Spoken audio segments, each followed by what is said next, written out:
Good morning, everyone, and welcome to MICAH's Anoka County 2024 virtual bus tour. I'm Sue Watlov Phillips. I am going to be your bus driver and tour guide, and we are just so excited to have you here. We're going to ask everyone to be on mute unless you're presenting. We are recording this event, so if you want to be on screen, you may be, but you don't have to be. So thank you for being here. And I'm so excited to introduce to you Sue Baisden, who is our host. She's also a MICAH board member, and she is our lead coordinator for the MICAH Anoka County chapter. Sue? Good morning. Thank you so much for attending this morning's meeting, and I'm excited that you'll all be able to hear about all the exciting work that's being done in Anoka County. I'd like to tell you a little bit about MICAH. MICAH is the Metropolitan Interfaith Council on Affordable Housing in 1988 by people of diverse faiths who came together to address the growing number of people experiencing homelessness. Our mission is to ensure that everyone without exception has safe, decent, accessible, stable home, which includes rental, shared, and home ownership, affordable at 30% of their income that meets their needs in the community of their choice. We are a welcoming community where we love and treat others as ourselves. And we are a diverse people. Many of us who have experienced homelessness, housing instability, or discrimination working with our congregations and organizations to address the immediate needs of people in our community, including prevention services, outreach, food, shelter, transitional and supportive housing, and the affordable rental and homeownership options. We work together at the national, state, and local level to address systemic causes of homelessness and through policy changes and use of our resources to prevent homelessness and assist people address their immediate needs and support affordable housing developments in our community. Our work is based on our faith and listening to and working with people who have experienced homelessness and/or housing crisis as they use their God-given voice and power at decision-making tables to design and create solutions that meet their needs. 70% of the MICAH board and staff are from diverse communities. Over half of our board and staff have experienced homelessness, housing crises, or discrimination. We have 6 regional chapters which meet each month. We have MICAH Minneapolis, the Blue Line Transit Coalition, Freedom from the Streets and No More Streets, the MICAH South, Dakota County, MICAH Northeast, Washington and suburban Ramsey County, MICAH St. Paul, MICAH Anoka County, and MICAH Housing for All Suburban. Our chapters work together with community-based organizations and developers in rehabbing and expanding the number of affordable housing units and to ensure that we are meeting the immediate needs of our community members. We were honored to facilitate the development and implementation of the Trusted Messengers program for the Minnesota Department of Health, and it was recognized by HUD as a national model, and also honored to provide information to families and individuals through a Minnesota Department of Revenue contact, outreach, and community engagement contract on the new child tax credit program and other tax credit programs. And now I would like to introduce Pastor Rob Burkvald. He's a lead pastor at Compassion Church, and he'll be leading us in our faith reflection. Thank you, Pastor Rob. Thanks, Sue. Good morning, everyone. It's an honor to be able to share with you. I'm with Compassion Church, as Sue shared. We started Compassion in the summer of 2021 in Anoka with a heart to care for people experiencing homelessness. And so we currently meet in the old milk factory building and have been building relationships with local organizations. So it's nice to see some friendly faces on here. Part of the vision has always been to open a coffee house to provide employment, skills training, and resources for people affected by homelessness. And so we're actually, we have a coffee house location at the very west end of Main Street in the old Jelly Bean and Julia barbecue restaurant in the Anoka Shopping Center. And so we're just a week or two away from opening, but we'll be employing anywhere between 5 and 8 people affected by homelessness as we do that. And we'll be open Monday through Saturday with the church meeting there on Sunday mornings. And so I would love to connect with you if you want to learn more or figure out ways where we can support one another. But the passage that I just wanted to read this morning is a passage that we point to for the reason why we called Compassion Church and Compassion Coffee, why we use the word compassion. In Matthew 9:35 through 38, we read that Jesus went throughout all the cities and villages, teaching in their synagogues and proclaiming the gospel of the kingdom and healing every disease and every affliction. When he saw the crowds, he had compassion on them because they were harassed and helpless like sheep without a shepherd. Then he said to his disciples, "The harvest is plentiful, but the laborers are few. Therefore, pray earnestly to the Lord of the harvest to send out laborers into his harvest." That's the ESV version, but the King James version actually says that Jesus was moved with compassion. Not just that he showed compassion or had it, but he was moved at like a gut level, that there's something stirring inside that caused him being aware of the need of a group of people, and in response did something to suffer alongside them. And obviously we know that he ultimately suffered by going to the cross, but while he was doing ministry on earth, he chose to be with them and serve them. And so my hope is, as you know, whether you're representing an organization or you're just on here paying attention to what's going around, that we would look to Jesus as our example of what it means to care for others, to be aware of the needs in our community. And so I'm very grateful to be able to continue to see just so many organizations and people caring for the community.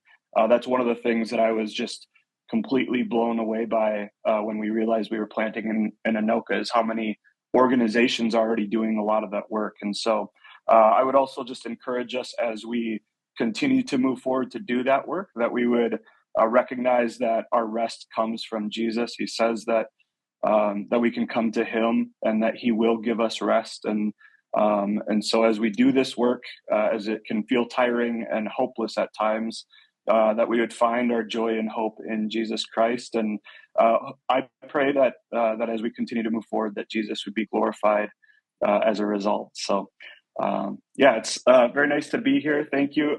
Sue, is it okay if I say a word of prayer as well as we continue to go, or do you just want to keep on going? I'm good either way. Okay.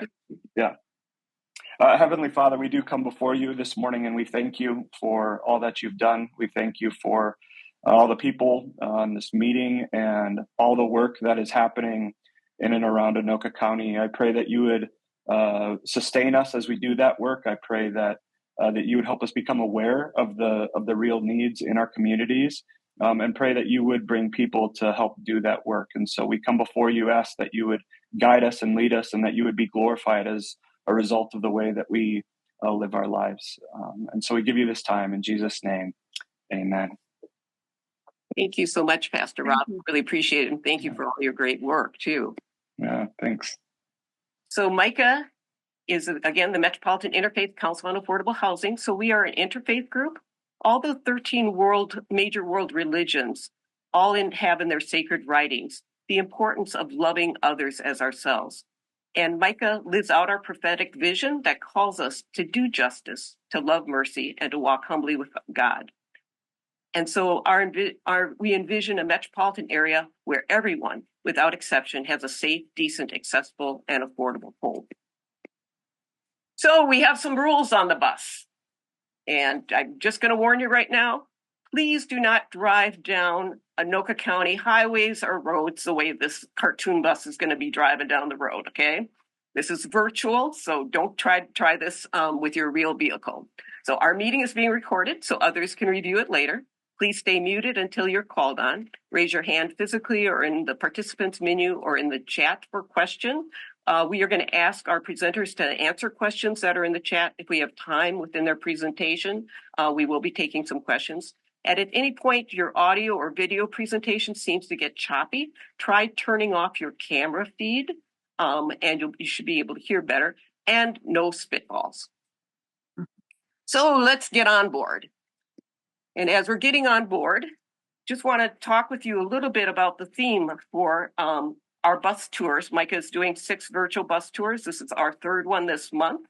And it's homes, getting rid of that lessness and talking about homes, not criminalization. So many of you know the Supreme Court ruled earlier this summer that communities could criminalize people experiencing homelessness on public property. Minnesota, as a state, with several other states and communities, provided an amicus brief, depending upon how you pronounce that opposed the Supreme Court ruling that criminalization could happen. So we in Minnesota really support creating homes and helping people that are experiencing homelessness get back into homes as quickly as possible and preventing homelessness. We recognize there's many reasons why people are at risk or experiencing homelessness. And so it, including what you see here, is that the jobs that we are creating don't pay enough for people to afford rental housing and don't pay enough for people to get into home ownership. So there's multiple reasons that I'll talk a little bit more about in the public policy section of this. I got hurt in sports when I was a teenager at the University of Minnesota and playing basketball there and training for the Olympics.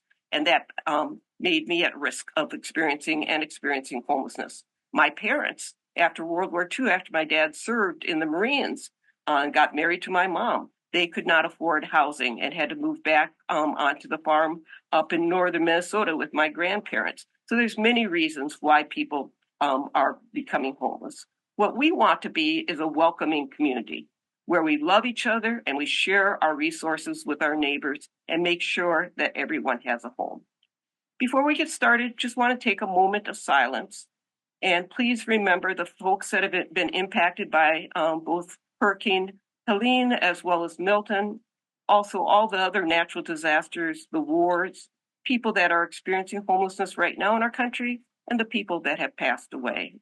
Please also remember that we want to have safe, secure, and nonviolent elections as we move forward in that process in the next few weeks, and as we already have early voting happening here in Minnesota.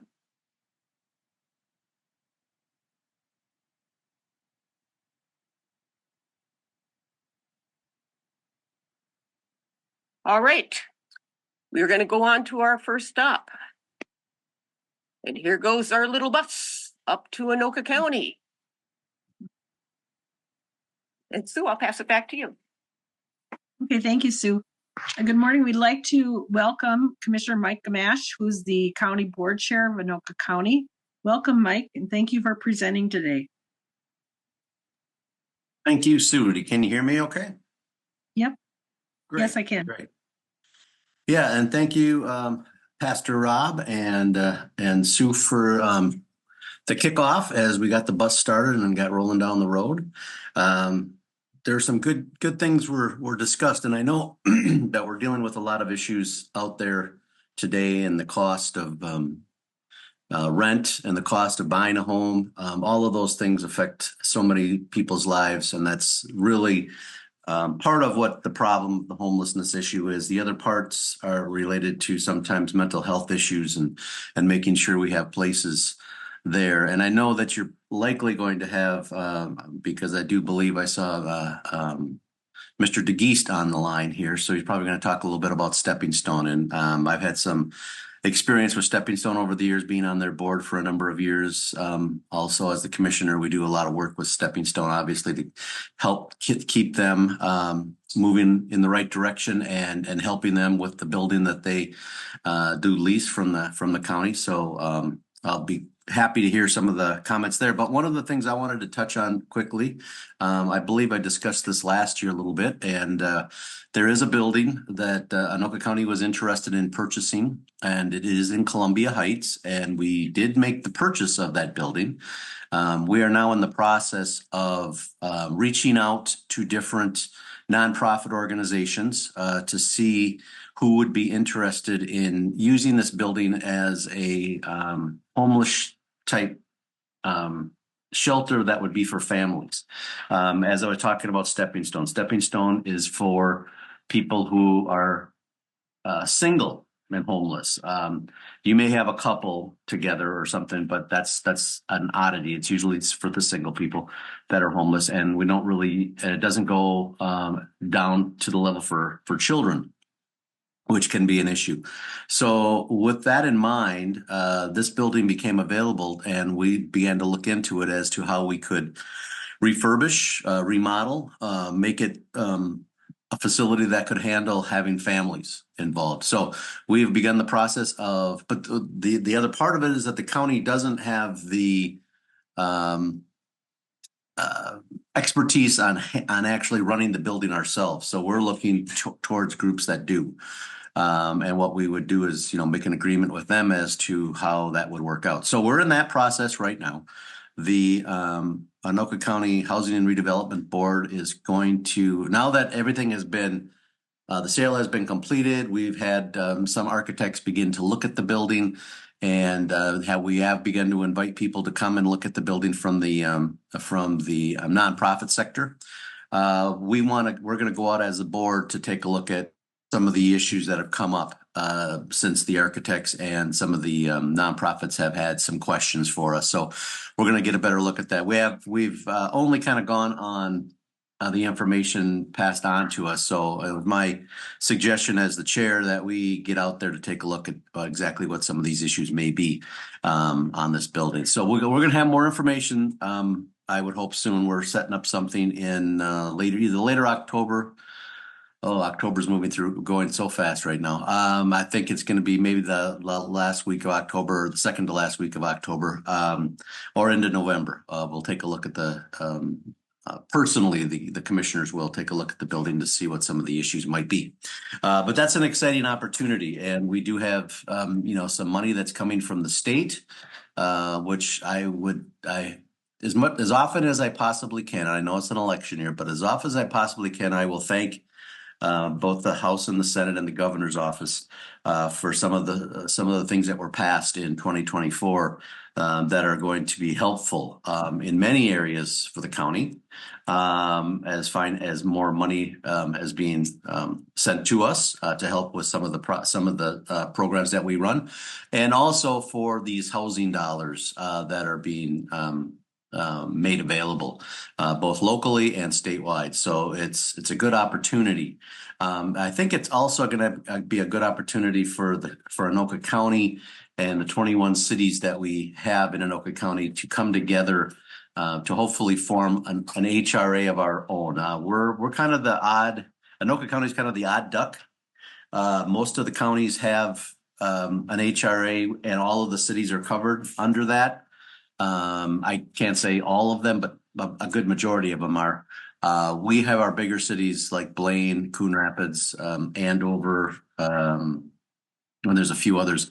I think maybe Lino Lakes and Circle Pines, perhaps.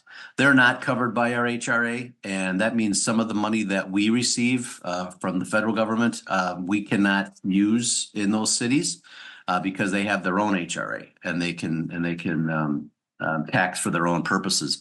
We'd like to try to bring them all back in. I know that it kind of went back. It goes back a number of decades that this started to split up, and these cities decided to go on their own. But we're trying to hopefully work with them to, shine the light on some of the dollars that are coming in from the state that we could use for some of these things within their cities. And we'll see how that goes. That's going to be one of my top priorities in 2025. Should I be reelected? But that's going to be one of the top priorities that I will have. And then this new building that we'll have more information on as we continue to move along. But I don't want to, hog up all of the bus ride. You guys have a lot to see, and I'll just sit back and answer any questions that anybody might have. But I'm going to sit back and also enjoy the rest of the ride. But that's where Anoka County is right now.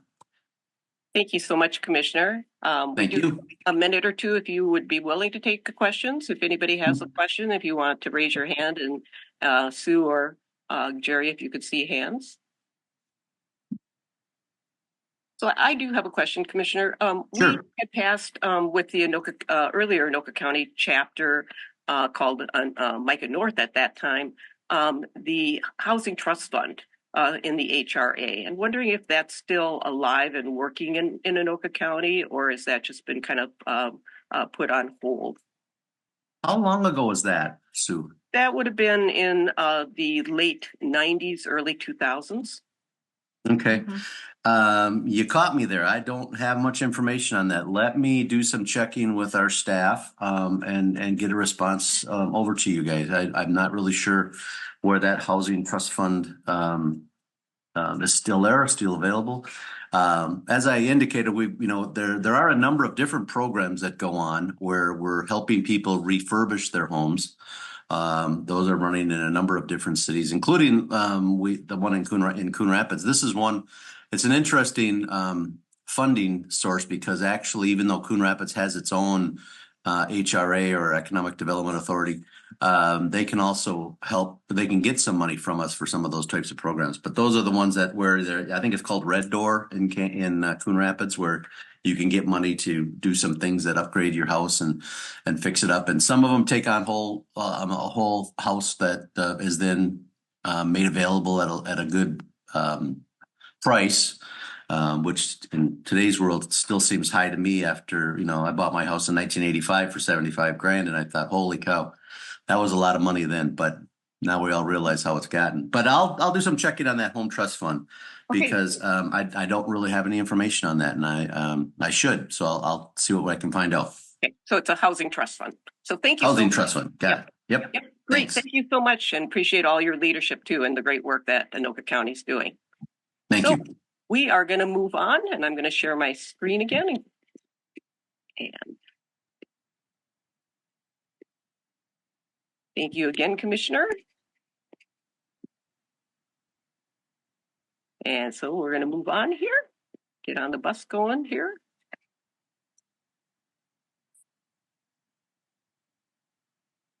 Head over to Family Promise. Let's go. So do you want to introduce Dave? Yeah, thank you. I'd like to welcome David Fry. He's the Executive Director of Family Promise, and he's going to share about all the good news that Family Promise has gotten in the last few months and also about their mission. Thank you, David. Great. Thanks, Sue. Thanks, everybody, for being here today, for engaging in this important topic in our community of homelessness and housing insecurity. My name is David Fry. I'm the Executive Director for Family Promise in Anoka County, and I have been here in this position for almost 9 years now.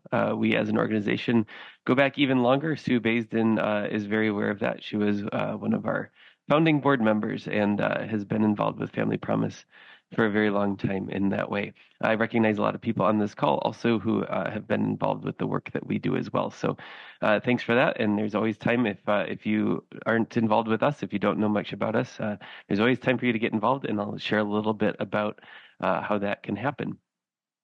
So Family Promise in Anoka County is an organization that is focused on helping families that are experiencing housing insecurity or homelessness to build a foundation of lasting independence. And we do this through a few different ways. The most common way that people recognize us is through our shelter programs, but we also have prevention and stabilization programs as well that I will get to a little bit down the road here. But when we started serving as a network of congregations who provided overnight shelter and accommodations, hospitality and food, rotating for a week at a time. And then we were able to host about 3 families at a time that way. We recognized 2018 that maybe this was not the best option for the families in our program and that we were looking for something a little bit better. We discussed the idea of what we called a static site, which was flipping the model on its head, that the families would be in one spot and the volunteers would come to them. Of course, after our board decided that, then not too much longer after that, COVID hit and we immediately stopped the rotation and we haven't started it since. And so now what we've been doing is providing shelter through extended stay hotels. And the families still get the case management and other services are provided, but we support families in those extended stay hotels instead. And we did move our offices recently to be in Coon Rapids instead of Ramsey. And so if you've been driving by in Coon Rapids Boulevard, you've probably seen our sign. And we're excited for that to be in the community a lot closer to where the people that we serve are. We happen to be across the street now from one of the hotels that we use. And so what we are excited for, and one of the things that Commissioner Gamache had pointed out is that there was some funding that came available just the right time for us. And so we are excited to be Stepping into a new phase in our organization, about a year and a half ago, we were able to purchase property here in Coon Rapids Boulevard. We have moved our offices onto Coon Rapids Boulevard, but next April, we're going to be building our guest house, which is really exciting. This will be an opportunity for us to provide housing for families through use of an apartment model. So families will be staying in their own apartment in this space, and then we'll have other services available in that as well. So we're excited for that. This has been a long project. We got most of our funding through a state grant, but we still have a bit more to raise. That number keeps going up because prices keep rising. So we would love some additional help with that. But this whole campus idea is exciting for us because it does a few things. First of all, it puts our offices right on Coon Rapids Boulevard where people can find us, can access us, and we're on a bus line. But the guest house itself will be going onto a property that is directly behind us, a block off of Coon Rapids Boulevard. So it's adjacent property to where we are, but it's off the busy road. It's set back a little bit so it doesn't stand out. And the idea is that when the bus comes to pick the kids up in the morning, it won't have a big sign on it that says shelter. It'll just say guest house. It'll look like an apartment. And so we're really excited for that. What we really wanted to do was something different with this, something that a lot of other places hadn't done. For a long time, our model for family shelter has been one that has been based on a model of individual shelter, which was developed over 100 years ago and based around tenements and things like that. And so the idea of group housing, of shared space, things like that just doesn't work as well for families. So we went back to the drawing board. We talked to our guest advisory council, which is made up of members. Its members are made up of people who were formerly in our program or who experienced homelessness or housing insecurity in the community in the past. And we talked through a lot of options with them and came up with this new idea that isn't done too much around the country. So we're really excited to be bringing that here. And the idea is most exciting to me because we can design our programs in our space in this new way by being able to build from the ground up, that the young children in the program won't even know that their family is in a homelessness program. Like I said, when the bus pulls up to pick them up for school in the morning, nobody else on that bus is going to have to know that this is anything different than a regular apartment building. In fact, hopefully they'll think it's a pretty nice one. And so we are really excited for that. This slide shows a little bit about the site plan that we have for future phases as well. Right now, the spot that you see right in the middle that says Phase 1, 8 units, that is the space that we are talking about. And that'll have a space for all of our families, 8 family units. They'll have their own individual apartments. The space will look, it's meant to match in with the neighborhood. Our architectural design is one that is reminiscent of a couple of houses, so it kind of underplays its size and tries to look as homey as possible. A nice front porch for entrance. And so this is the side that faces out to the street.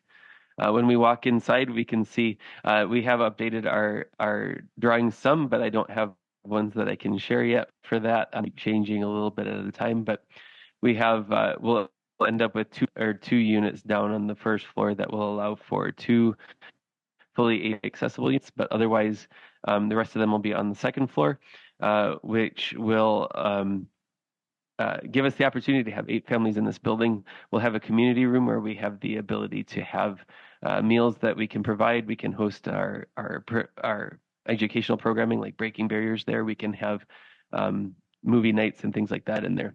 We'll be including a commercial kitchen, so we have the ability for cooking for families there, and we'll have a pantry available that will be able to help families stock the kitchens in their own units, because this is one of the most exciting things to me. Families will have their own unit. It's a full apartment. They'll have the ability to cook for themselves, which will really help us when it comes to helping meet their needs on a culturally sensitive area. They won't have to leave all of their own family culture and food behind, because they can continue to make that, and it allows the family and the parents specifically to provide for their family and for their children in that way. We have units of different size so that we can house families of different size, up to 8 people in a unit in the largest units. So that is the project that we have that's going on. We talked about it a little bit last year, but this is now brand new. We are excited for that. Since our last bus tour here, we have fully moved into our offices on Coon Rapids Boulevard, and we'll be breaking ground on that new space. The target is April, unless we have a really cold winter, then it may have to get pushed back. But that is what we are up to. We've also become a lot more invested into our prevention program to help families stay in their community of choice and to stay in the housing that they have if that's what they wish to do. And we've been able to join with Anoka County with their FHPAP program to help make sure that that happens for families in our community. And that has been a really exciting opportunity for us to just keep people housed to prevent them from needing shelter in the first place. There are a few places that we could use a little bit of help. We do some provision of meals and hospitality baskets to families. We always need gift cards and things like that. We have a supply closet in our new family service center. It's called Kathy's Closet, named after one of our initial volunteers. And that is a space that all of our guests of our program can come and get what they need. We're always looking for paper products and personal care items and things like that for that. We are always looking for board members and committee members. We need prayer, advocacy, and community connections as we build this out. We need to grow our network so that we can support the space that we have. We're always looking for financial contributions, and one of the really exciting things is we had 2 different donors come together this year to offer a $100,000 match through the end of the year. So any gifts that we get from people will be matched dollar for dollar by the end of the year through this $100,000 match. We're over a third of the way there, but we still need help to get over the hump and to get the full amount of that match from these 2 donors before the end of the year. So appreciate you taking the time with me today for taking the time to talk about homelessness today, and look forward to hearing from you in the future. And I think that my contact information comes up later if you have any questions. Thank you so much, David. And just so folks know, FHPAP is the Family Homeless Prevention and Assistance Program. And so that provides prevention and rental assistance for families, for youth, for singles and couples. And thank you, David, so much for your presentation and the great work. We're real excited about all the things that you've been able to accomplish with Family Promise, and so happy to see that people have a stable home apartment that they can be in and not have to travel from church to church. And that's been a wonderful model also prior to the pandemic. And we're glad to see that we continue to move forward to just really stabilizing our families that are experiencing homelessness. So thank you again for your great work.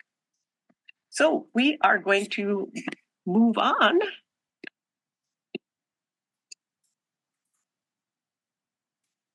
We'll get back on our bus here, just a moment. So again, here's the information on Family Promise. Again, the video and the slides will be available to you later on the MICAH website. So here we get going again. We head over to Stepping Stone. So, yes, our next stop is Stepping Stone, and our presenter is Paul DeGeest. He's the development officer there. Thank you, Paul, for presenting this morning. Hi, everybody. Just want to do a quick sound check, make sure you can hear me all right. Yes. Yes? Okay, good. I will share my screen. Can you see the orange background? Starting now. Yes. Yes. Okay, good. Okay, thank you all for the opportunity to share some information about Stepping Stone Emergency Housing. I consider myself the new guy over here. I'm in month 6, so I'm kind of drinking from a fire hose, but I appreciate the opportunity to share what I've learned so far. So Stepping Stone is Minnesota's only 24/7 residential emergency shelter. There are other 24/7 residential shelters, but not residential emergency shelters. And we'll talk about the difference from our point of view, what that means. So in our case, whether a shelter is needed for a few nights, few months, Stepping Stone residents we treat everyone with dignity and respect, and meet their basic needs, and then do everything we can to go beyond that to provide clothing, toiletries, obviously food, and a nice place to stay. Our guiding principles are to empower individuals to change their lives, to treat all with dignity and respect, to collaborate with partners in providing services, and to ensure strong stewardship in managing resources. We exist and are able to do our work because of the generous contributions of individuals, foundations, corporations, and public entities. And so we are deeply grateful to those who invest in our work. We offer, in addition to the shelter aspect that we'll talk about in a bit, our strength is our case management services. We work with each resident individually to create what's called an individual goal plan. So once an individual gets through the initial intake screening process, they meet with one of our caseworkers to create an IGP, which is a roadmap from where we are today to stable housing. So what are the mileposts? What are the accomplishments? What are the barriers that need to be overcome? And we, as a staff, as an entire team, work with each of those individual residents to achieve those objectives along the way to eventually end up in stable housing. We try to meet people where they are, but in an effort to get where we all want them to be. Our programs and services make the difference, is what we believe. All residents, regardless of their time, amount of time spent at Stepping Stone, have their basic needs met. Our residents, it says here, live at Stepping Stone for 90 days on average. It's actually less than that. That was the number as we were coming out of COVID, when we had to make a lot of adjustments for how we could house folks in our facility. That number is back down to closer to 57 days. Some stay less, some stay more. It all depends on what those barriers are that the individual resident is working with us as a team to overcome. But again, the point is for everybody to get out of here and into stable housing so we can free up a space for another person to begin their journey. And our residents are just as eager to extend that opportunity to someone else as we are. Going back to the basic needs, while a resident is here, they have 24/7 access. They can come and go. Most of our residents actually have jobs, but as was pointed out in that earlier slide, they're not the kind of jobs that are going to be able to pay $1,500 a month rent. So our residents, for the most part, come and go to their jobs, to their medical appointments, to whatever they need to be doing, and they can check in and check out freely. They're assigned a room. They're shared rooms, generally 4 individuals to a room. They get 3 wonderful meals a day. Our chef is a miracle worker, and we as staff eat the same meals with our residents. Just kind of helps us have an informal setting in which to, just interact with people just socially. We've got full, shower, laundry, computer lab, things like that. And then we're particularly proud of our clothing closet. We have a gentleman's clothing closet and a lady's clothing closet that are fully stocked, and it's like going to a boutique. Our volunteers who run our clothing closets for our residents take great care to make it a positive shopping experience. You just don't have to shell out any cash for it. Back to the emergency shelter. So for individuals who are seeking temporary shelter only, so oftentimes this is a result of an interaction with law enforcement, or perhaps as a result of our partnership with other organizations. Those folks also have their basic needs met, but their initial stay is 7 days or less.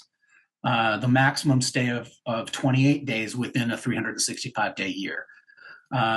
We reserve capacity for 6 men and 4 women on any given day. And then they still have the opportunity to meet with a case manager, and they're still invited to comply with all the regular rules and regulations that everybody else has to comply with, including doing daily chores. Emergency housing is kind of the next phase for individuals who are willing to work with us to create a plan and then work that plan. They come out of the emergency shelter program and into the emergency housing program. Again, all basic needs are met. Maximum plan stay is 90 days, but there can be 30-day extensions based on demonstrable progress in their individual goal plan. The residents are required to meet with case managers on a regular basis and required to make good faith progress effort toward their IGP. And then meeting with Anoka County, financial assistance workers and others. And also if they happen to be a veteran, then their VA folks, whatever their other support network individuals are. And then this is partially funded through the Minnesota State Group Residential Housing Program. Also through personal contributions from residents. Many of them do actually have a financial stake in their stay. Usually it's a combination of both. And then we also have a long-term housing program. So you graduate from our emergency housing program into our long-term housing program if you wish. We partner with area landlords to offer stable housing solutions for residents once they move out of our shelter. The residents remain in contact with their case managers. So there's ongoing wraparound support even after a resident leaves our facility and moves into one of our partner long-term housing options.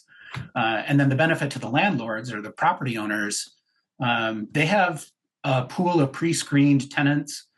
We screen everybody before they even get into our shelter. So there's a much greater likelihood of avoiding any challenges that might present themselves in a just general population random tenants situation.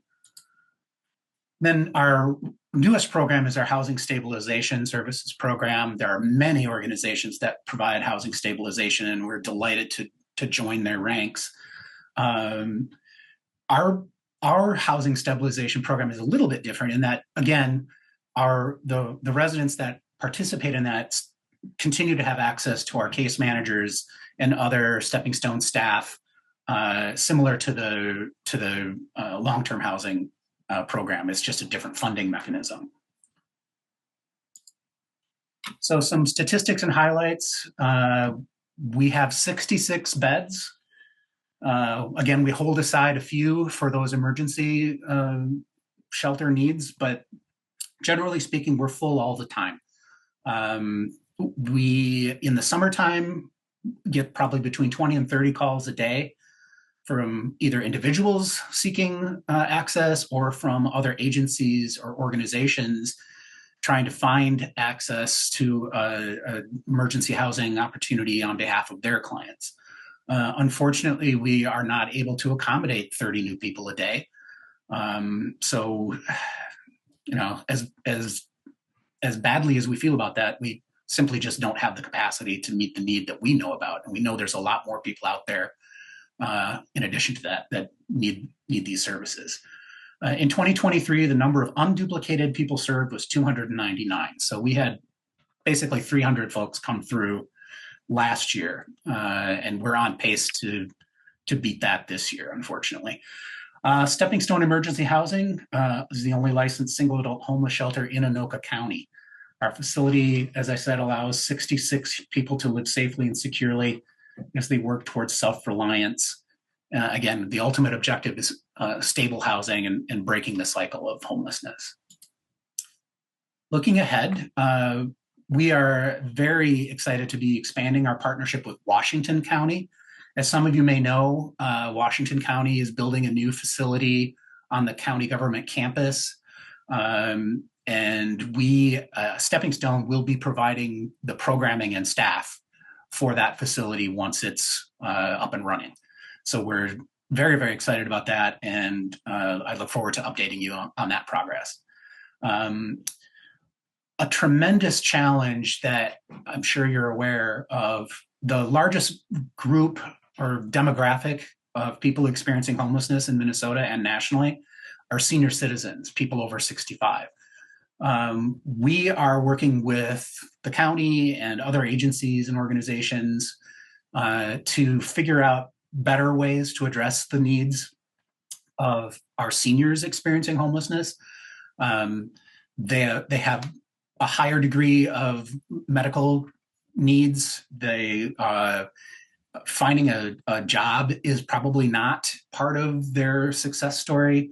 And so we need to figure out a different model and different ways and better ways to address this challenge, this growing challenge. So we're very actively involved in that. We have a number of infrastructure improvements planned for our facility here in Anoka County. Commissioner Gamache mentioned that we lease this building from the county, and we're very pleased with our partnership with the county. And our kitchen is too small, our cafeteria area is too small, and there's just other things that we need to do here to be able to better serve our residents. And so we're working with everybody to try to figure out how to do that. We want to build on to our traditional housing and HSS program, transitional housing and HSS program, and then find additional partners among property owners and landlords to be part of that. Here are my shameless plugs. So we have our Waddle Off Your Gobble event on Thanksgiving Day. It's a fundraising walk here on the campus where our building is located. It starts at 8 a.m. and we would love to see you there. Visit our website to learn more. We are collecting holiday gift bags for our residents. So those would be things like personal hygiene items, gift cards, hats, mittens, scarves, that kind of thing. We have our annual spring gala and summer golf tournament coming up next year again. We are delighted to provide shelter tours. So if anybody wants to come and visit and take a look for yourself and see how things work here, we'd love to show you around. We're very proud of our facility. And then we have tons of volunteer opportunities, whether it's serving a meal or helping organize things in the clothing closets or any number of things. We encourage everybody to consider making a financial contribution to Stepping Stone. As I said earlier, we can't do this work without our charitable investors, and so we would love to include anyone and everyone in that group. So again, for more information, there's my direct email address, and that's our URL for Stepping Stone. So I will. Thank you so much, Paul. And we do have a few slides showing off some of the things that you have coming up this fall. So I'll put those up as we're moving on to our next stop too. So thank you so much for your presentation. Thank you for the great work that Stepping Stone is doing both in Anoka County as well as in Washington County. We are so excited that you're also working with our Northeast chapter, which is Ramsey and Washington County. So thank you. Thank you. So if you want to stop sharing your screen, then I'll share my screen again. I'm trying to do that. Hey. I may just force you out. Yeah, force me out because the screen went black on me. Okay. Thank you. Mm-hmm.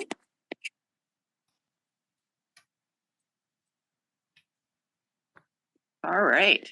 Thank you again, Paul. Appreciate that. And again, here's some information, and here's some of the things that Paul was talking about, the Thanksgiving Day fundraising walk. Ways that you can be involved with Stepping Stone over the holidays.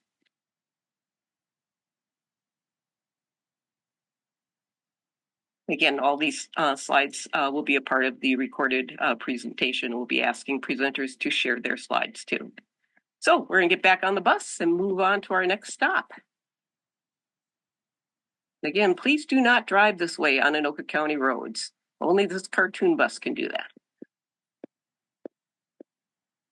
Sue? I'd next like to present Sue Rosendahl. She's the lead social worker with the Salvation Army here in Anoka County. Welcome, Sue. Thank you, everybody. So I'm Sue. We are located, the Salvation Army in Anoka County. We're located in the Blaine Human Service Center building We've been there for like just about 7 years, but we were started in Anoka, downtown Anoka, for a couple of years, and then we were in Coon Rapids for like 18. So we're now in the Plains building, and we just love it there because we feel like it's like a hub for different services in the county, and we are on the ground level where we have a food shelf and have other services. So I'm going to share, we have 4 housing programs that are kind of going on at the same time. So we're really busy, and 2 of them are fairly new. And then I'll hopefully get into a little bit of the other services we offer at our office. But I'm going to mention FHPP. I know that David Fry mentioned that, and Sue kind of also explained what that is. It's Family Homeless Prevention Assistance Program. We are a subgrantee of Anoka County, and the funds come from Minnesota Housing. We have several programs under that FHPP. I'll talk about one's prevention, talk about that, rapid rehousing, and we have a street outreach that's fairly new, our newest program, and we have also a program called Homework Starts with Home. So I'll start with the prevention program we have. It's kind of our, I guess we'd have the most funding for prevention at our office. We've had that for quite a while, and there's a fly that keeps looking at me, sorry. But so our prevention money helps us to work with households, singles and families that are adults, so 25 and older, who are facing an eviction, which would also be a threat of homelessness if they're not maybe have some help with their back rent facing that eviction. Many of them are have been to court, have a court date, just have 14 days or less to do something about it, so they otherwise they'd be evicted. We have something that's kind of been helping us the last couple of years. The state has developed a tool, and I could go into the weeds on it, but I'll try not to. But it's a tool that really, it's called the Minnesota Prevention, the MPAT, we call it. It's a tool to help us to ask questions to kind of, during our intake, to kind of help make sure that our funds are helping people who are facing very high barriers. It targets the funding, and through this tool, we're targeting people who are like facing domestic violence, have very low income, maybe zero income, the crisis that they've been facing, single parents, mom or dad, people who have had criminal backgrounds that if they're evicted would be really hard to find housing based on that criminal background. So we consider that a high barrier, and family or household that we want to serve so they can maintain their housing and don't lose it. And when we do that tool, it helps us to determine, are we going to help them one time? Can we help them short term, medium? Some folks score pretty high, and so we are able to help them offering case management, helping them several months, could be 6 months or whatever the family needs, but it's not like a full subsidy. It's just kind of like saying, okay, what's a plan to help you become stable? And so we don't just help someone and they turn around and become homeless or evicted in 2 months, So it's trying to kind of to work with the families. It's kind of a fairly new shift with FHPP. It used to be a little bit more like one time and done, but it's really focusing on case management. So that's our prevention program. And we also have rapid rehousing going on at the same time. And our rapid rehousing program, we are assessors for coordinated entry. Not sure if everybody knows what that means, but it's kind of the Minnesota, and actually the whole United States has adopted, coordinated entry as a way to respond to homelessness. And we are assessors at our office. We can, meaning we can do an assessment to help get people on this priority list through, we are part of a continuum of care called SMAC, which is a suburban metro. But anyway, we do a lot of assessments for coordinated entry. And then what happens is the families that we're working with, maybe they'll find housing. When we say to them, don't just rely on coordinated entry. There's not a lot of housing out there. So the system doesn't help everybody. People can stay on that list for quite a while. So we say you can find housing, or we can help the family or single people find housing, and we can help them get into that place with like a deposit, first month's rent. And then we also don't just drop them. Again, we kind of work with them until they feel like they're stabilized enough that they can pay that rent. And when people have been homeless for a long time, we work with Stepping Stone a lot with that program, and Family Promise, and a lot of other agencies. But there's other needs, like we can do like a bridging referral to get furniture, and we have a food shelf and clothes vouchers, and just a way to get them. Many of the people they just don't have their belongings anymore. They've had to leave it behind, or got stolen, or just a lot of different reasons. So we try to do some wraparound services for those folks that we're getting housed. We also have our newest program is called Street Outreach. It's through FHPAP, and we have just kind of dabbled in it. We just are doing it a couple days a week, and now it's really taken off. We have hired a worker who does rapid rehousing and street outreach. And with street outreach, we've been able to work with the police departments, go out. We're at the library a day a week. We are out and about. I'll give you a few examples of we've touched the police department. We've met with them and get calls from them. We got a call from one of the police departments in actually Columbia Heights. There was a woman that they found under a tarp, and we were able to connect with her. Actually got her into Stepping Stone, but she just helped her with some basic needs, helped her to just kind of get out of that underneath that tarp. We got her into our office. We got her just kind of working with her. We are still working with her.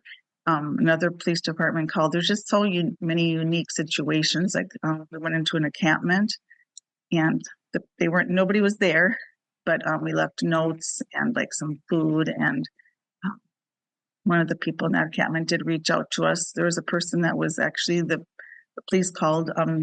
They were in a tree in a hammock. They weren't bothering anybody. They were way up high and were actually kind of sleeping up there. They didn't come down. They wouldn't come down for our worker, but we left him some food and just kind of talked with them up above. But so that's what our street outreach, we're hoping to house those folks, or at least get them into a shelter, get them some food, and just see what they need to get off the street. So that program, well, we also can offer, through FHPP, we have like transportation. We can work with a bus pass or a gas card or food gift card to go get some food at Cub or something. We also have the food shelf, and many of them would come to our office at some point. We offer food. We have food at our office that people could live outside and eat. We have salads and a lot of times sandwiches and things like that. We can just bring to them, that they don't need to cook or have a refrigerator. That's that program. And then our fourth program for housing is called Homework Starts with Home. And with that, we do work with the Housing Trust Fund. Had some housing choice vouchers with that. But the concept of Homework Starts with Home is basically to say we want to keep children housed and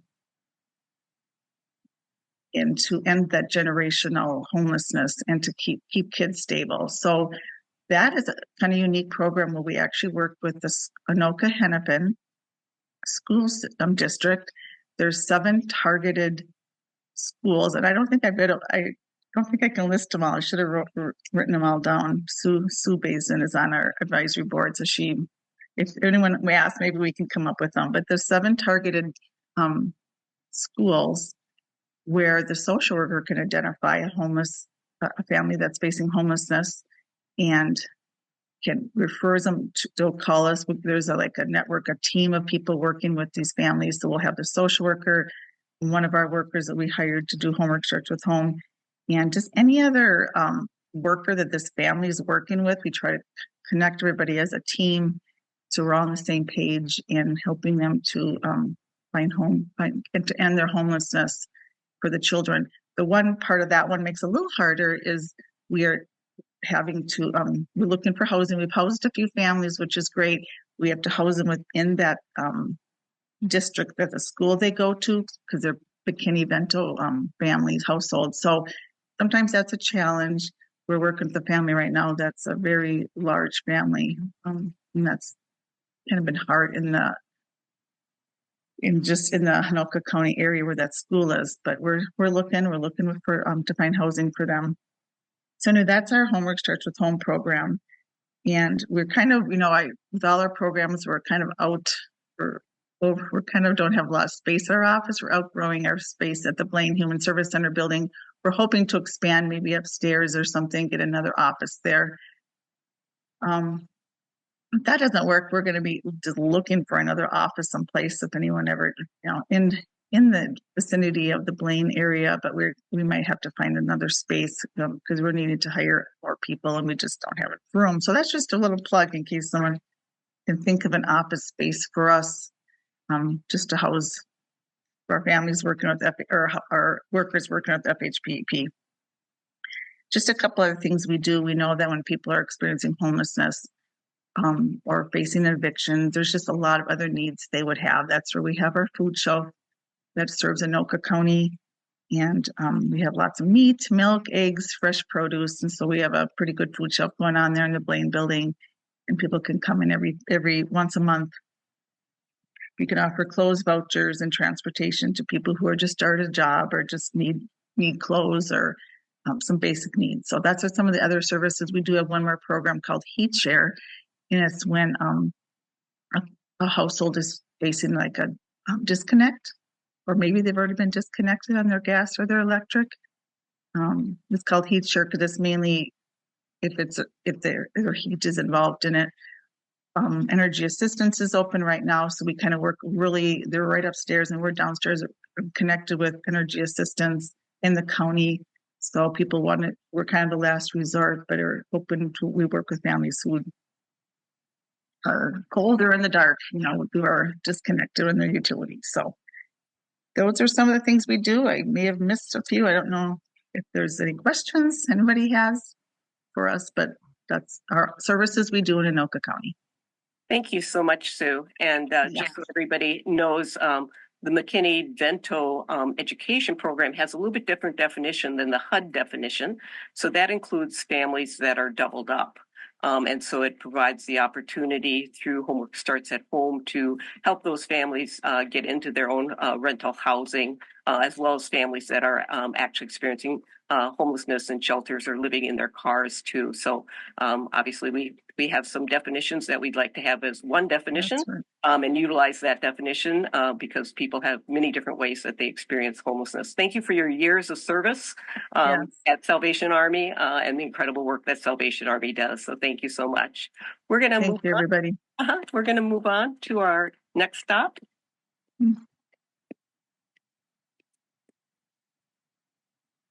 Again, thank you, Sue.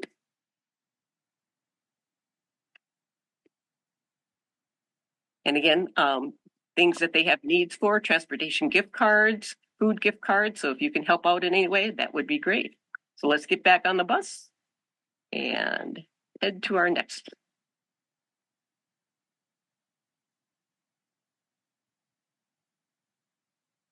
Sue? I'd like to welcome Linda Soderstrom. She is the MICAH board member and also the coordinator for the Speakers Bureau.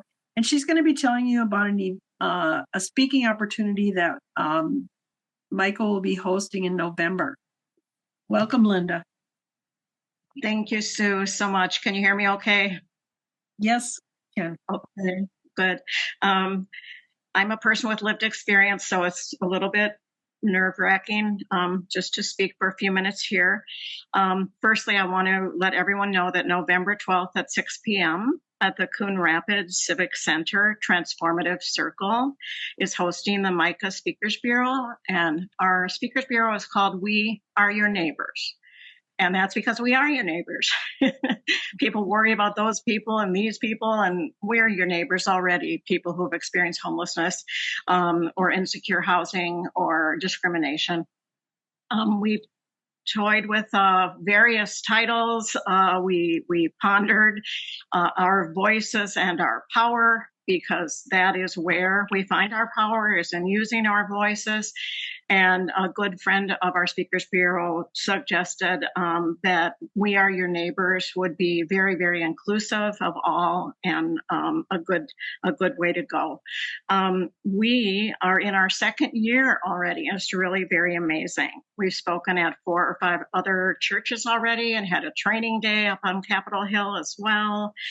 And for that, I really want to thank Sue Watlov Phillips for in deep gratitude for her listening and deep listening to our stories and our suggestions and our solutions for how homelessness can become a thing of the past, and we can put that in the rearview mirror for all Americans. In our second year, we are open to panels.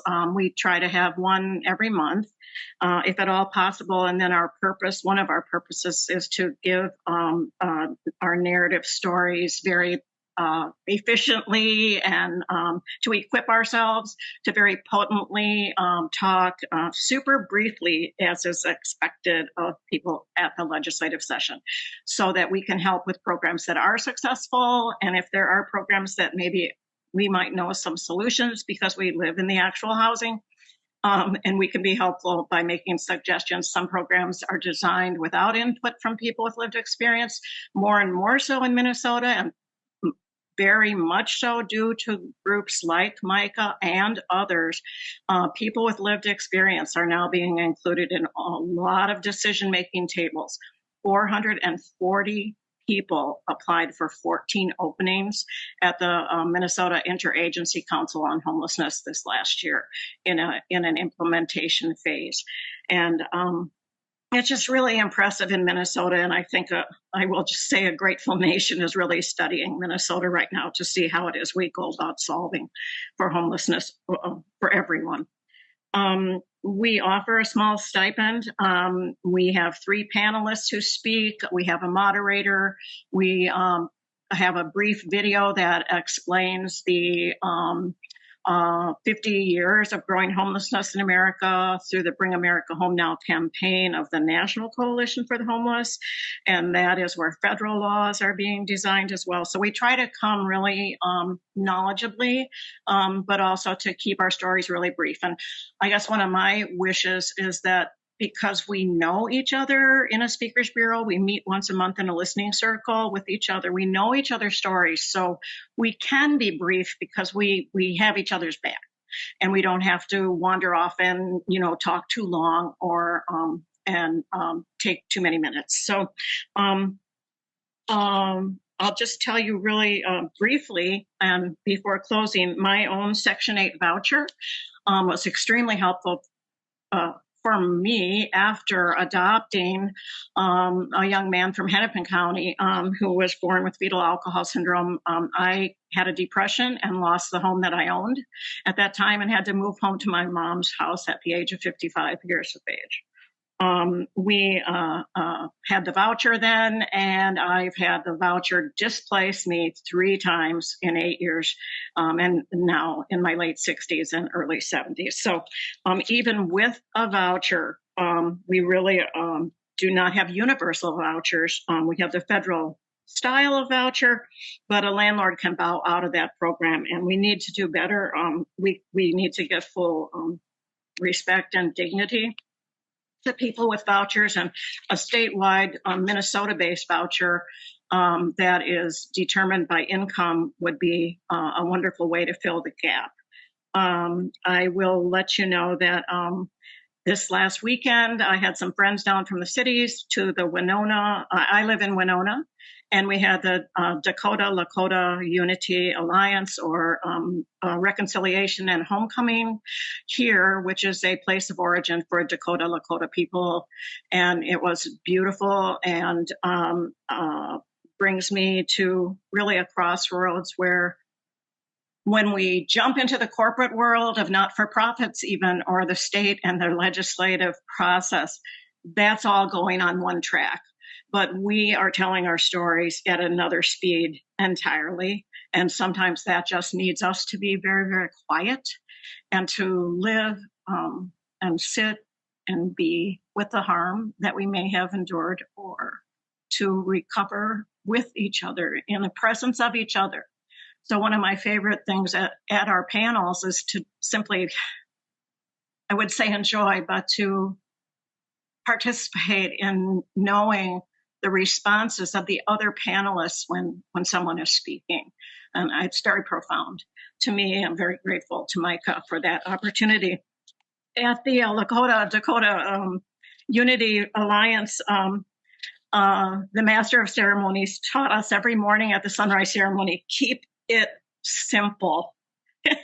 And I just love that. And it was also dedicated to removing any stigma of addiction, mental health, and those types of situations. So with that, I will just let you know that even when leaving the Dakota homecoming this weekend, we always say, welcome home.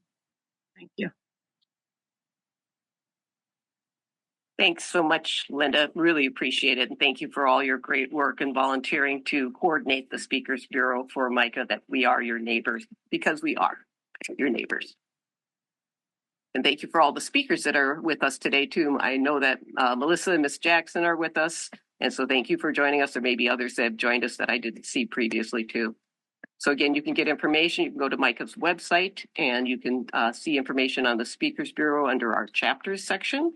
And again, you're welcome to contact us. And if you'd like to have Speakers Bureau come to your congregation or organization, we'd be happy to organize that with you.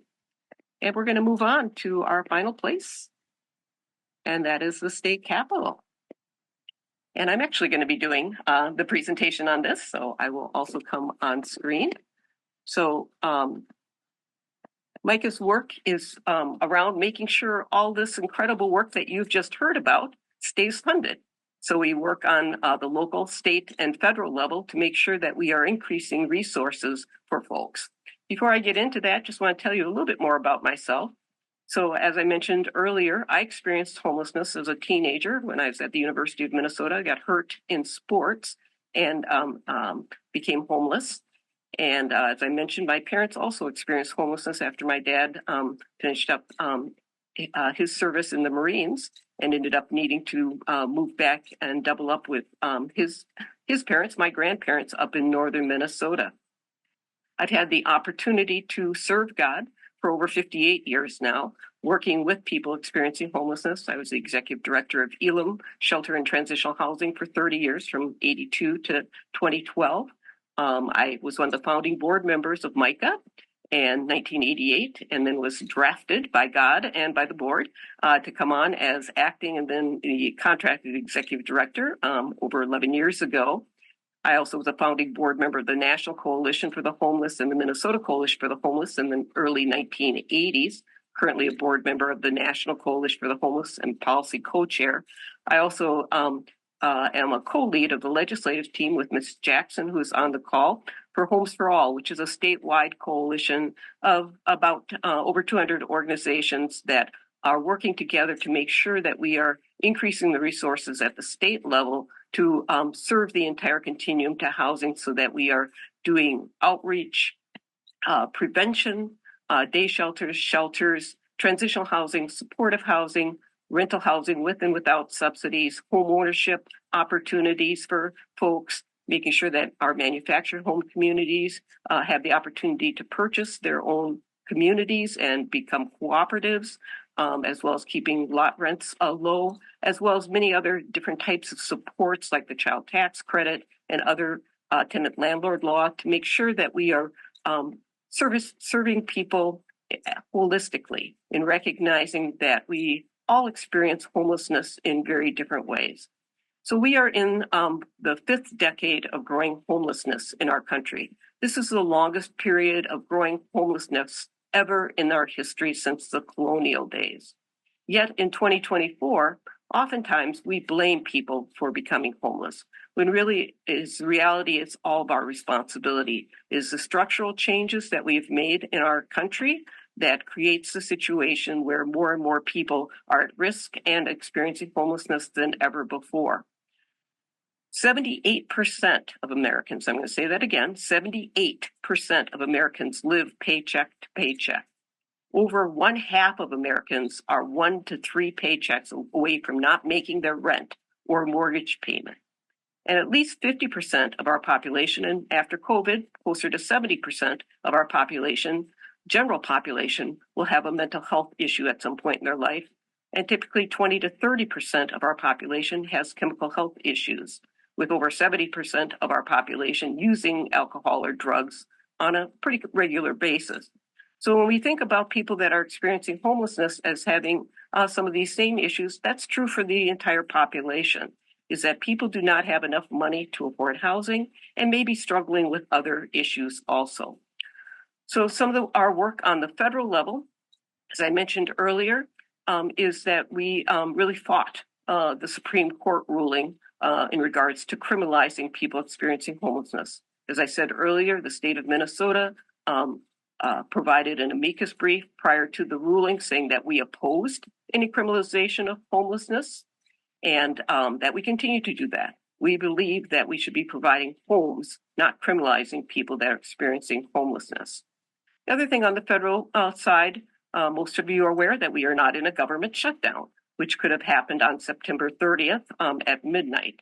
The Congress did not complete their job to pass budgets for all of our federal agencies. And so instead what they passed was what's called a continuing resolution until December 20th. What that does is it continues to fund us at the same level that we were funded in this last fiscal year, which is not enough dollars to keep everything going that we need to keep going. And so some of you probably have heard on news reports that FEMA is struggling with having enough resources. Even though their budget is $20 billion and the continuing resolution allows $20 billion to be available in this next fiscal year, Hurricane Helene, what we're looking at right now, is at least $14.5 billion in damages that have happened from that hurricane. And obviously, we're just starting to understand the impacts of Hurricane Milton that went through Florida over this last 12 hours.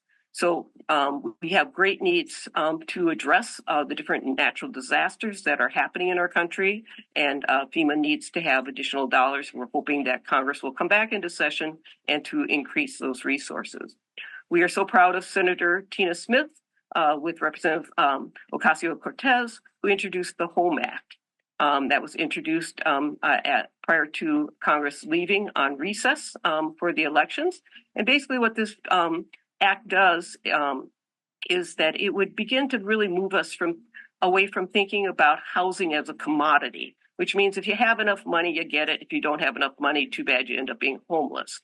And really moving it to seeing it as a basic need, as a human right, and really creating significant resources to communities to design their own responses. Oftentimes we have HUD or other federal agencies saying this is how you should do it. And we believe very much that the community, with people that have experienced homelessness and housing instability, providers, the faith community, to be at the table to really decide what are the needs in the community and how do we really meet the diverse needs and wants of people that are experiencing homelessness and housing instability and discrimination.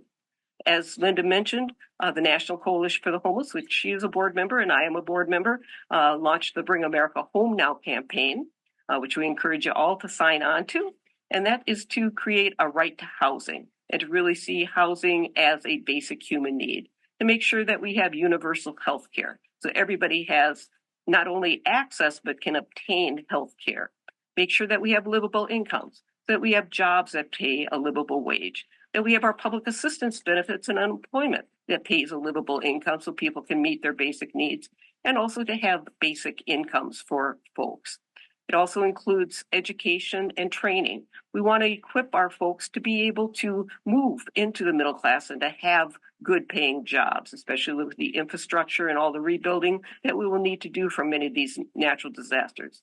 And then we want to make sure that we are protecting and honoring people's civil rights and that we are not criminalizing people that are experiencing homelessness or housing instability. And then to ensure that we have equity, both racially, but equity across how we are using all of our different resources. So currently, those of us that are homeowners, we are subsidized through different tax breaks 4 times, again, 4 times as much as we are investing in housing for people with limited income. We need to have equity in how we are utilizing our tax resources to ensure that everyone has a home in our community. Moving to where we're at with our state level, many of you know that we received incredible resources during the pandemic from the federal government. And then during our historic 2023-2024 session, we made incredible investments in housing, in homeless services, and in different types of support services. So in the 2023-2024 session, we invested almost $3 billion in housing and homelessness resources. Most of that was one-time funding.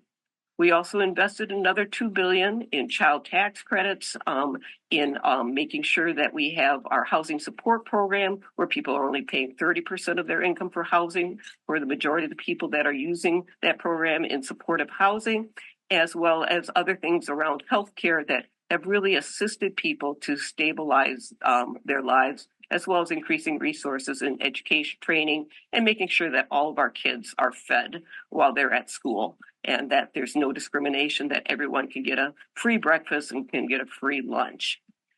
The thing that we are facing as we go into the 2025 session is most of that was one-time funding. So that means the funding that we start out with in 2025 is what we call base funding. And that is not enough to continue all the incredible services that you've just heard about today. So we need to dramatically increase the resources that we have across the entire continuum to housing. Again, that's prevention, that's outreach, day shelters, emergency shelter, emergency housing, transitional housing, supportive housing, rental housing with and without subsidy, home ownership, making sure our manufactured home communities and tenant landlord laws are equitable in really meeting the needs of folks so that we are quickly preventing homelessness so people don't become homeless, and that we are moving people quickly back into homes. That will take all of us to work together with our state legislators as we move forward into the 2025 session. So I encourage you to be calling them and letting them know what you've heard today and the importance of us really increasing the resources. We have some incredible work that we will be doing in the 2025 session as part of Homes for All as we are putting our agenda together. One of them that we have been working on the last few years is a Bill of Rights for people experiencing that are utilizing shelter, making sure that people that are experiencing homelessness have a say in how shelters are actually being run, and making sure that they have opportunities to say what their concerns are and to address those issues, that they have storage, that they have dignity and respect as they're utilizing those shelters. Another campaign that we are working on and MICAH supports is the Housing Constitutional Amendment. This would basically mean that we would increase the sales tax so that you would pay 37 cents more on every $100 of sales tax items. And we've talked with people that are experiencing homelessness and housing instability because sales tax can be harder on folks with more limited incomes. They can be what we call regressive taxes. And they have said, if I can put 37 cents in and I have a better chance of getting housing, I'm willing to do that. And so this would raise almost $500 million in dedicated funding for that entire continuum of housing. And this is really critical. We have Ms. Jackson and other folks here that are actively a part of the leadership. So we have people that have experienced homelessness, housing instability that are actively helping to guide that. We want to make sure that we're really targeting those dollars to address the disparities that we have across our state, and make sure that resources are going to the people that have the least ability to access those resources. We also continue to work on source of income. This is so that every landlord has to accept Section 8 and rental assistance. Right now, landlords can refuse to do that. We also want to make sure that we have rental assistance, basically a state housing subsidy available. We did some work on that in 2023 with the great leadership of Beacon, a partner that MICAH works with very closely, but we want to make sure that that's a statewide program. And then we want to continue to invest in the entire continuum to housing, and that we need to build and rehab a lot more housing that is affordable for people and really meets their needs And when we talk about affordable, it means 30% of their income and meets their needs and their wants and in the community of their choice, that it's safe and decent, accessible, and that it's stable. So as we move into the elections, some of you may have already voted. We have a state where you can vote early and you can also vote on election day and you can vote absentee. Elections matter. And we encourage you to encourage your neighbors and folks that you're working with to register to vote and to understand the importance of really understanding who is wanting to represent you. And so the Minnesota Housing Partnership has up on their website a questionnaire where they've asked candidates, what's your position on housing and homelessness? And what do you plan to do about that? Encourage you to look at different ways and to even ask those questions of the candidates so that you are making informed and educated decisions about who you want to be representing us as we go into the 2025 session. It will take all of us. We have the resources in Minnesota to end homelessness. It's about our will and demanding that we utilize those in an equitable way. Thank you so much for joining us today, and I'm going to turn it back over to Sue. Thank you, Sue, and I'd like to thank everyone who attended today. I hope that you learned a lot about what's going on in our county. It's very exciting and the new ways that we're addressing this issue. I just wanted to let you know that the Anoka County chapter meets the second Thursday at 9 a.m. Via Zoom. And we'd welcome all of you to contact me, and I can give you the link information so that you can attend our meetings. And also there are 3 more bus tours coming up. One is for St. Paul on October 22nd, Housing for All, which is Hennepin County. That's October 24th. And then the Minneapolis chapter, there is October 28th, and that's at 1:30. So that's an afternoon one. And I'd like to end with a faith in action statement that we can find no social or moral justification, no justification whatsoever for lack of housing. And that was from Pope Francis in September of 2015. And we must demand all our systems and organizations do what is needed to guarantee everyone, without exception, has a safe, decent, accessible, and affordable home. And thank you again for attending.